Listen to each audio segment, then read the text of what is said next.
Conseil général de la Guyane, session ordinaire de novembre 1939. Robert Schott, gouverneur de la colonie, s'adressant aux élus, met l'accent sur le conflit mondial qui prend naissance et souligne. Nos forces sont incommensurables, inépuisables. L'issue du conflit ne peut faire l'ombre d'un doute. Dans la population, loin de la mère patrie, on se montre optimiste et chacun y va de son commentaire. Quand on a su ça, on était tellement heureux, si on veut, parce qu'on savait que l'armée française, à l'époque, on nous présentait, même à l'école, on nous présentait des tableaux avec des chars, avec des soldats, des armements modernes. Alors tous, on disait, la France est une nation forte. Même, je me rappellerai mes camarades, on faisait des discussions dans la cour de l'école, on faisait des comparaisons, on montrait les modèles de chars, on disait, ah, celui-là est chose, et puis à un point, en patois, on disait, Allemagne Kakadilo. C'est-à-dire les Allemands vont faire leurs besoins sur eux quand on verra cet armement. Précédant la déclaration du gouverneur, l'amiral Robert, commandant en chef des forces maritimes en Atlantique Ouest, lance un appel à la mobilisation dans la colonie. Soyons dignes de nos anciens, lance-t-il à ceux qui sont alors sous les drapeaux. En 1939, je suis rentré à Cayenne pour être mobilisé en septembre jusqu'en 1945. Je suivais un peloton d'élèves sous-officiers. En 1939-1945, j'étais sous les drapeaux. D'abord de 1939 jusqu'en 1941. Bon, ensuite, il y a une petite interruption. J'ai été libéré, mais pas pour longtemps, parce qu'aussitôt après le passage de la colonie au général de Gaulle, on m'a remobilisé et j'ai été sur les drapeaux jusqu'en 1945. J'ai pu partir jusqu'en Martinique. Et arrivé en Martinique, j'ai été arrêté par la justice, donc je n'ai pas pu aller plus loin.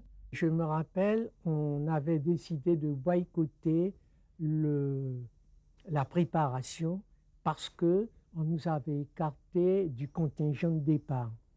On était désaxés.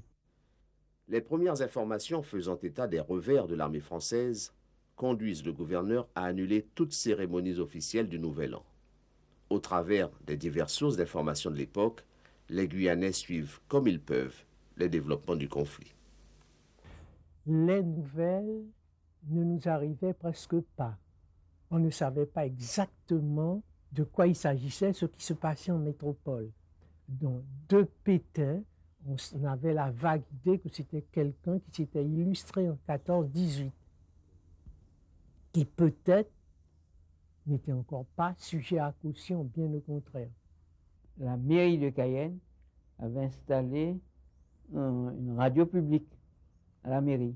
Et tu pouvais aller tous les soirs, vers les 19h, écouter la radio qui te transmettait toutes les nouvelles de ce qui se passait à l'extérieur. Dans le journal officiel du 6 juillet 1940, les Guyanais prennent connaissance du texte de l'amiral Robert, les informant de la signature de l'armistice. Quand on a appris que la France avait perdu, enfin, les Allemands rentraient en France et les Français faisaient marche arrière, il y a eu une désolation à Cayenne. Je m'en parlerai. On allait écouter cette radio que le maire avait installée devant la mairie. Les gens étaient désaxés. Je me rappelle ma famille, puis c'était toutes les familles qui allaient écouter. Quand on a appris que l'armée allemande est rentrée, menaçait Paris, alors là, on a dit que c'était fini. Député de la Guyane, Gaston Monerville, dégagé des obligations militaires, écrit au général commandant la région militaire de Paris. Mon général, en conformité du décret-loi du 5 septembre 1939, modifiant la loi du 11 juillet 1938 sur l'organisation de la nation en temps de guerre, j'ai l'honneur de vous demander ma mobilisation avec ma classe, la classe 1918 dont je désire suivre le sort au cours des hostilités. D'abord, lieutenant de vaisseau sur le cuirassé Provence, le député de la Guyane va rejoindre la résistance et le mouvement Combat en 1942 sous le nom de commandant Saint-Just.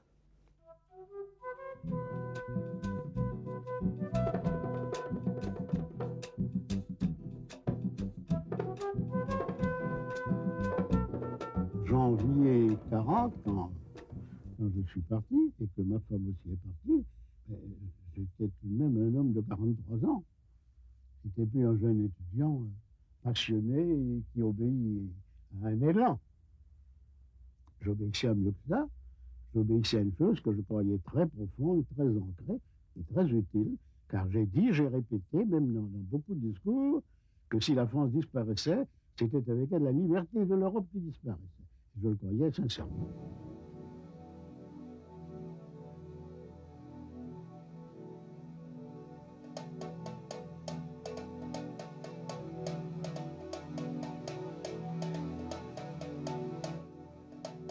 En juillet 1940 sont publiés dans le journal officiel de la Guyane les premiers actes constitutionnels du gouvernement de Vichy.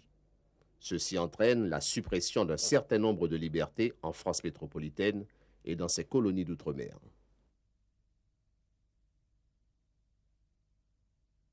La Guyane va alors vivre sa période vichysoise. À ce moment-là, tout le monde rentre dans les rangs. Et c'est un régime pratiquement autoritaire, si on peut dire. C'est à ce moment-là qu'on supprime les loges. Et tous les logiens sont déchus de leurs fonctions. Ils sont renvoyés. Ils sont exclus de l'administration, pratiquement. Ça se passe en Guyane également. En Guyane également. C'est ainsi que le chef Chambaud n'était plus dans l'enseignement. À ce moment-là, il a été travaillé à Rochambeau pour les Américains qui montaient la base spatiale, l'aéroport, quoi. Beaucoup de gens comme ça ont perdu leur emploi. Et on a fermé les loges. On a mis sous séquestre la loge de la France équinoxiale qui se trouve à la Grande Rue. Ce n'est que quand on est revenu, après la dissidence, et qu'on a repris les habitudes, qu'on a remis la loge aux logiens. Dès lors, la colonie va connaître, comme la métropole, une campagne de propagande en faveur du régime de Vichy. Celle-ci se retrouve dans les seuls journaux paraissant alors de façon régulière, notamment la France équinoxiale qui plaide pour l'unité autour du maréchal. Le chef du gouvernement de Vichy, dont le nom est donné à la place du gouverneur, est chanté dans les établissements scolaires. Pendant cette période, le régime de Vichy a été appliqué dans les écoles. Moi, j'étais encore à l'école. Chaque fois qu'on rentrait dans une classe, il fallait chanter Maréchal nous voilà. Tout le monde faisait ça. Dans toutes les écoles, ça se faisait pareil. Il y avait des manifestations qui se faisaient à la gloire du maréchal, et on nous faisait faire le salut un peu à la Hitler. Même sous le régime de Vichy, personne ne pensait un jour à des régimes contestataires. Parce que même les gens, tous ceux qui étaient sous le régime colonial, sous Vichy, ils ont adhéré au régime de Vichy comme n'importe quoi. Il y a eu même des chansons en faveur du maréchal. Il y a eu Maréchal nous voilà, fait par des Guyanais. C'est pour te dire qu'il n'y avait aucune pensée de séparatisme ni quoi. Et alors, les gens savaient que dans telle famille, ça n'allait pas. Par exemple, mon père qui a fait la guerre de 14-18, chaque fois il y avait des trucs comme ça, il se révoltait. Il sentait qu'on empiétait sur sa liberté. Sur le plan politique, la vie se fige quelque peu avec la suspension des conseils généraux des colonies par la loi du 27 octobre 1940. Une assemblée remplacée en 1942 par un conseil local dont les membres sont désignés par le gouverneur. Dans les administrations, les chefs de service sont invités à célébrer ou à citer le maréchal à la moindre occasion, ce qui n'est pas sans heurter les convictions de certains, immédiatement sanctionnés ou considérés comme de mauvais citoyens. Strict que j'étais dans l'exercice de mes fonctions, je n'estimais pas devoir être enlevé de ma classe pour participer à quoi que ce soit. Alors, quand il y avait, par exemple, réunion pour les manifestations, il y en avait.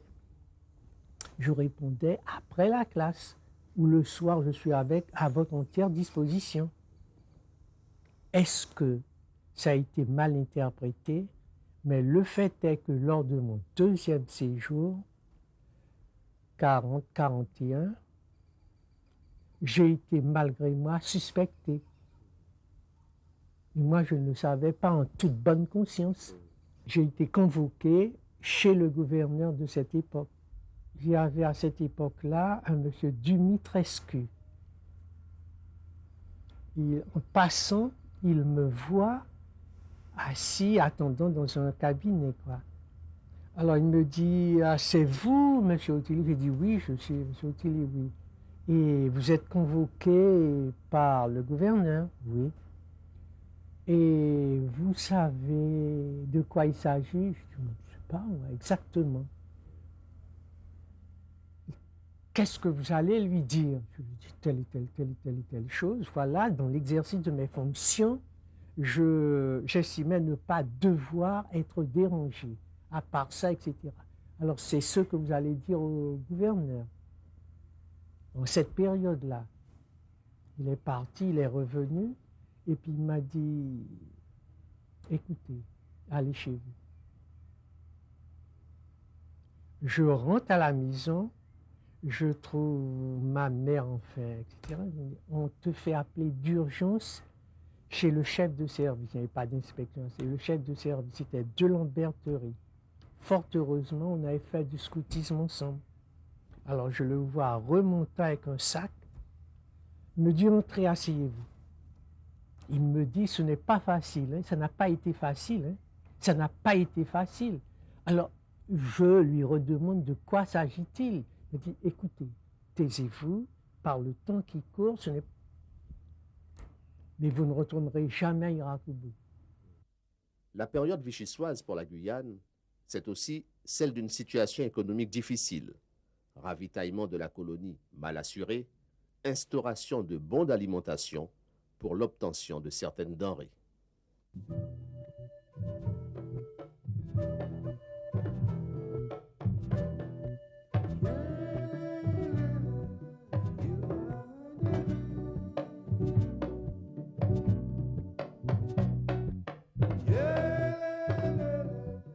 Nous étions sur la période des cartes. Il y avait les cartes alimentaires pour tout. Pour le pétrole, pour le pain, pour la viande. Il fallait se lever très tôt. Depuis 2 heures du matin, tu faisais la queue pour avoir un pain. Le marché pour la viande, c'était pareil. Pour la bonne raison, le ravitaillement était très difficile. Et puis, on était plutôt ravitaillé par le Brésil, pratiquement. Il y avait un service des affaires économiques. Ça s'appelait un service des affaires économiques. C'est là qu'on te donnait les cartes. Au marché de Cayenne, par exemple, pour la viande, il y avait aussi des tickets. Et à cette époque, il y avait des bouchers arabes. C'est-à-dire les anciens bagnards qui ont purgé leur peine étaient employés comme bouchers. Alors naturellement, le type faisait le grand chef.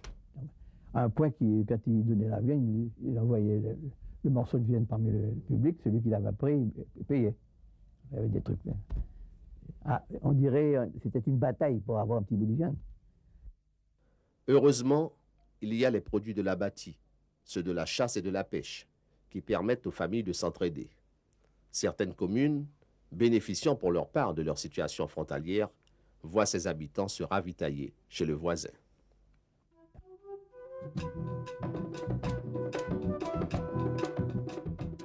Tandis que l'arrivée de temps à autre de bateaux brésiliens et hollandais au port de Cayenne apporte un soulagement à la population du chef-lieu. À l'époque, il y avait de l'autre côté, du côté brésilien, un grand magasin qu'on appelait Casalili. Alors dans ce magasin Casalili, il y a beaucoup de personnes qui se ravitaillaient là. Et alors le gouvernement, sachant ça, justement, a mis une facilité, a pris des dispositions qui faciliteraient justement les riverains, même les habitants de Cayenne, pour aller s'approvisionner. Et on a pris un texte suivant lequel chaque personne, chaque famille était autorisée d'importer 1000 francs de marchandises par personne. Et alors, quand j'ai été nommé, justement, j'ai fait partie du premier bureau de l'OIAPOC. Il y avait les Brésiliens qui venaient avec un bateau style magasin, le Cachipuré par exemple. Alors les marchandises étaient installées sur le pont et tout, et les civils pouvaient aller acheter à bord du bateau. Mais à la sortie du bateau, on se faisait prendre par la douane. Soit on payait les douanes, ou bien les vivres étaient saisis. Et ça faisait pareil pour le Suriname. La Guyane hollandaise, à l'époque, venait avec le petit bateau, je m'en rappelais, à bord de ce bateau-là, Il y avait du lait, des denrées comme ça étaient rares, le lait, le beurre, des choses comme ça, l'huile. Et à bord du vapeur hollandais, on allait acheter. Mais très souvent, les produits étaient saisis. Alors saisis peut-être en faveur du douanier même qui était sur le quai, parce que les douaniers étaient dans le même cas que nous. Mais enfin, à l'époque, c'était comme ça. Dans leur vie de tous les jours, les Guyanais découvrent au fil des mois les restrictions du régime de Vichy. Celles-ci frappent, outre les associations, les femmes et les divertissements. Et les mères de famille n'avaient pas le droit de travailler. Hein. Ils devaient rester à la maison. Il n'y avait que les hommes qui travaillaient. Nous autres jeunes, pas de carnaval, pas de bal, on ne dansait plus. Alors nous, pour nous amuser, qu'est-ce qu'on faisait? Il y avait l'école privée de Madame Henrion, à la rue de la Liberté, la petite rue, elle. Là, et on s'enfermait dans les écoles, on enlevait les bancs, et on dansait avec le phonographe. Et il y avait un de nos camarades qui restait sur le trottoir, soit François Fortuné, soit André Waïsop, qui restait sur le trottoir. Et dès qu'on voyait soit la police ou les gendarmes, on faisait ainsi, on sifflait, on arrêtait le phonographe, et pour ne pas faire de bruit, on dansait pieds nus. Alors toute cette jeunesse qui, aujourd'hui, je les vois grand-mère, mariée, je rigole de ça, puisque moi j'étais dans le bain aussi. Succédant au gouverneur Schott, René Weber, qui a déjà effectué un premier séjour dans la colonie, va décevoir ceux qui voyaient en lui un homme à même de comprendre la position spéciale de la Guyane. Dans les faits, sa prise de fonction est suivie de l'arrivée d'une milice en provenance de la Martinique et du renforcement des contrôles dans tous les domaines. Sous Vichy, bien sûr, qui avait des contraintes, bien sûr, qu'il ne fallait pas prendre, par exemple, Radio Londres, tout ce que vous voulez. Bon, ben, on passait et on constatait, je dirais, la contravention. Ben, on disait à la personne, il faut mettre au poste, et t'as l'œil qui vient d'être. On n'avait pas de véritable problème dans la mesure où, étant des locaux, parce que on avait la police municipale, ensuite on a créé la police et sûreté générale. Et lorsque j'ai accédé à ces fonctions, eh bien, on était quand même chez nous. Et dans la police était composée de Guyanais ou d'habitants. Enfin, moi, je ne fais pas de distinction, Antillais, Guyanais, tout ce que vous voulez. Mais la police était composée, comme on dit, nous-mêmes que nous-mêmes. Par conséquent, on n'a pas connu des exactions d'une manière particulière, où elles étaient, les exactions qu'on a pu relever provenaient de la gendarmerie, mais pratiquement pas de la police locale. Et ça s'expliquait. Tu tournes le coin de la rue, c'est ta tante, tu tournes l'autre coin, c'est ta grand-mère, etc. À nous-mêmes que nous-mêmes. Mais j'ai assisté, moi, à l'arrestation de Madame Najib. Ils sont rentrés dans l'épicerie, ils ont arrêté le monsieur, ils l'ont emmené à la gendarmerie, ils l'ont tabassé, et naturellement, le monsieur a avoué. Ils sont revenus chez Najib, on a soulevé le plancher, on a trouvé 2 sacs, il y avait à peu près, mettons, 2 kilos d'or dans chaque sac. Et moi, je revenais du marché, quand j'ai vu un attroupement, alors j'étais regardé, quand j'ai vu ces mecs-là en train de brutaliser la dame et tout, on ne pouvait rien faire, hein. C'est des gendarmes. Et j'ai suivi cette dame jusqu'à la gendarmerie, sortant de cette rue-là, rue Mollet, et allant jusqu'à la gendarmerie, avec cette dame qu'on a gardée en garde à vue, quoi.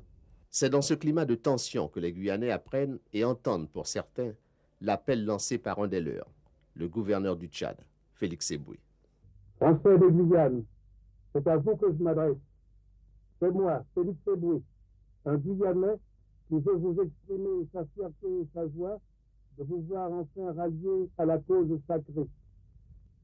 Sans doute, je n'avais jamais douté de vos sentiments. Vos émouvants messages de 1940, adressés au général de Gaulle, avaient clairement montré que vous n'étiez pas des hommes à accepter la capitulation. Les paroles de Félix Eboué contribuent à accélérer les décisions de ceux qui, en petit comité, sont bien décidés, depuis l'appel du général de Gaulle en juin 1940, à dénoncer ouvertement le régime de Vichy et ses restrictions. Ils bénéficient de l'appui du consulat américain et brésilien, des mères de famille exaspérées par la situation de pénurie et des jeunes qui en ont assez de ne plus pouvoir vivre pleinement leur jeunesse.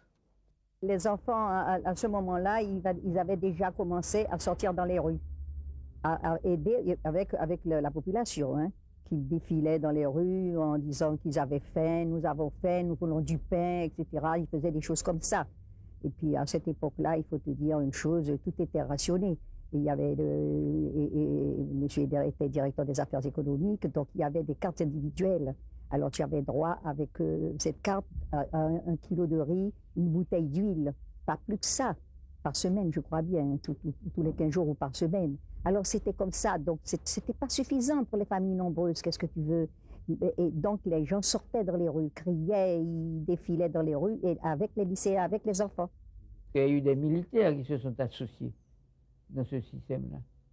Des militaires qui en avaient marre aussi, puisqu'à l'époque, quand ils étaient ici, ils ne pouvaient pas changer de poste comme ça. Il n'y avait plus le mouvement de mutation, puisqu'il n'y avait pas de bateau, il n'y avait pas de communication. Donc le type qui était venu peut-être depuis 1939, lui était difficile de retourner chez lui. Alors ça ne plaisait pas aux gens. Les militaires qui étaient à la caserne d'Aubert sont descendus dans la rue, place du gouvernement. Le groupe maintenant de la CRIC, avec toute cette bande-là, Casson, Vaussois, Small, tout ça, sont venus, le blanc, rencontrer les militaires. Et nous-mêmes jeunes, on s'est rassemblés devant l'église avec Roger Polycarpe. Alors, on avait arrivé des femmes avec leur bâton balai, parce qu'ils enlevaient le balai, et puis le bâton, c'était du bois dur, et puis ils sont tous rassemblés dans les rues. Alors c'est là les chants commençaient à chanter « Vive de Gaulle, vive de Gaulle, vive de Gaulle ». On a commencé à chanter des chansons militaires, la Marseillaise, tout le long de la route, et dans la rue de Cayenne. Et quand on a eu tous ces rapports, ils sont entrés devant la préfecture.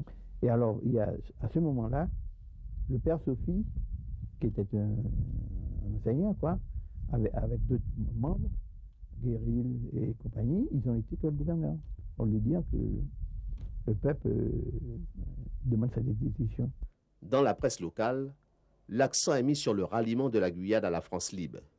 Et c'est dans une colonie où une remise en ordre administrative s'opère pour revenir aux dispositions d'avant juin 40 que 78 jeunes demandent à être enrôlés et quittent leur pays pour rejoindre les forces alliées. Nous sommes le 20 mai 1943. Nous avons apporté des paquets pour les copains. Alors, quand fallait voir ça, et puis c'était triste. C'était beau, mais c'était triste parce que tout le monde avait de la peine, personne ne voulait pleurer, mais il y en avait qui pleuraient quand même. Et puis nous avons eu des camarades, parmi nos amis, frères et sœurs et frères et éclaireurs aussi de France aussi. Et je me souviens, il y a un qui est le dernier qui est resté à terre avant de s'embarquer, Hippolyte Létard, tiens. C'est le dernier qui est resté, si bien que les gens qui n'avaient pas eu le temps de voir les personnes pour lesquelles ils avaient apporté des choses, on l'a chargé de tout. Alors il avait un tas de trucs comme ça, il était un tas de cadeaux, il avait comme ça, c'est le dernier, c'était un jeune homme formidable, et qui était toujours souriant, il n'est pas revenu. Toute une foule de gens est venue devant la caserne pour voir le départ de leur fils. Je me rappelle d'une dame qui est actuellement mariée, est venue, qui voulait se marier le jour du départ. Le commandant a refusé. Elle est venue avec sa robe de mariée devant la caserne, dans la grille, suppliant, mais on n'a pas accepté. Alors, naturellement, il y avait la clique, la fanfare, et puis on a défilé de la caserne ouverte, rue Louis-Blanc, en direction du port, tout le long de la voie, comme ça, avec du monde de part et d'autre, toute une belle jeunesse de filles habillées tout de blanc, avec des petits drapeaux, nous faisant signe d'adieu. De mon côté, je me rappellerai toujours que j'arrivais au quai, je voyais mes parents, et puis il y avait une petite amie qui me regardait tout de blanc vêtu. Voilà. Les larmes venaient aux yeux, hein, et de part et d'autre. Alors, naturellement, le maire M. Sophie, qui était maire de l'époque, nous a fait un petit speech, il a donné un petit peu de cœur, et il disait « Partez, jeunes soldats, et revenez vainqueurs ». Au mois de juillet 1943, la colonie renoue avec la fête nationale du 14 juillet. Elle est présidée par le nouveau gouverneur, Jean Rapin. Parallèlement paraît dans le journal officiel l'ordonnance du 4 juillet portant sur la réintégration des magistrats, fonctionnaires, agents civils et militaires victimes du régime de Vichy. Le 28 août, le Conseil général est officiellement réinstallé par le gouverneur Jean Rapin, une séance présidée par le doyen d'âge, Jean-Baptiste Vernet. Une période s'achève. Elle aura vu entre autres la construction par les Américains en 1943 de l'aérodrome de Rochambeau, utilisé initialement comme base militaire. En janvier 1949, l'aéroport de Rochambeau est rétrocédé à la France par le gouvernement américain.